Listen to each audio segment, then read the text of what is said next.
Just like I did a video about lower body max effort variations and how to roll through them, I'm going to tell you some max effort variations that I use, an exhaustive list with different bars, chains, all that stuff. So for example, start off with the bench press. You could do different grips, bands, chains, pauses, different bars. Right there, going through all that, you can have at least 20 to 30 to maybe even 40 different variations just using the flat bench press. Then we have pin presses. You can do them at different heights. And you can do all those things that I just said with the bench press. Just to preface this, all these variations I'm talking about, you can add bands, chains, tempo, different grips. So every variation I list, there's about 10 or 15 variations that you can vary. So I'm going to stop saying all that extra stuff. Then we have the floor press. Now with the floor press, what's specific to there, you can change how long you're pausing on the floor. And with the floor press, I like to use a narrower grip than normal. I don't really like using a wide grip floor press. I think it kind of defeats the purpose. You have the close grip bench press, and I like considering this a variation all by itself. I don't like considering it a variation of the normal bench press, even though it is, but I think the close grip bench press is a very important movement, and it should be considered a variation all on its own. Then we have the incline bench, and you could go anywhere from a 15 to a 70-degree incline.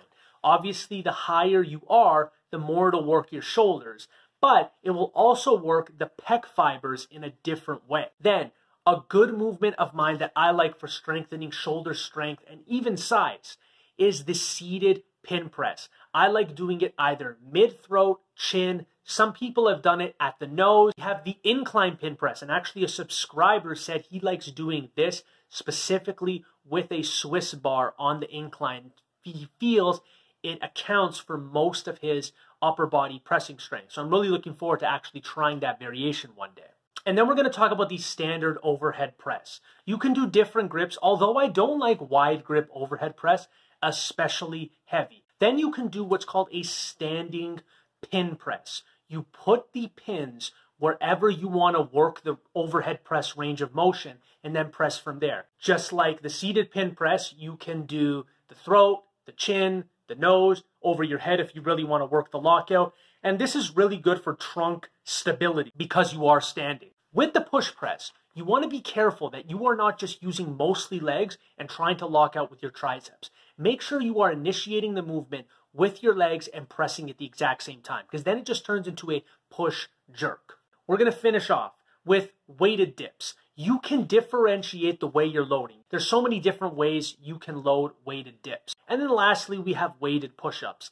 Now, people might think push-ups are not good for max effort, but I disagree. Push-ups are great, and if you want to add obscene amounts of weight to them, go ahead. You can use a weighted vest. You can strap chains around your body, dangling or in an X fashion. There's so many different variations you can do with just these heavy calisthenics, which is something I'm experimenting with right now. And if your goal isn't the big three, you can even use the weighted chin-up as a max effort movement. I've seen it done with athletes so many times. So if your goal is not strictly bench press or pressing variations, then you can easily use the max effort method for the weighted chin-up.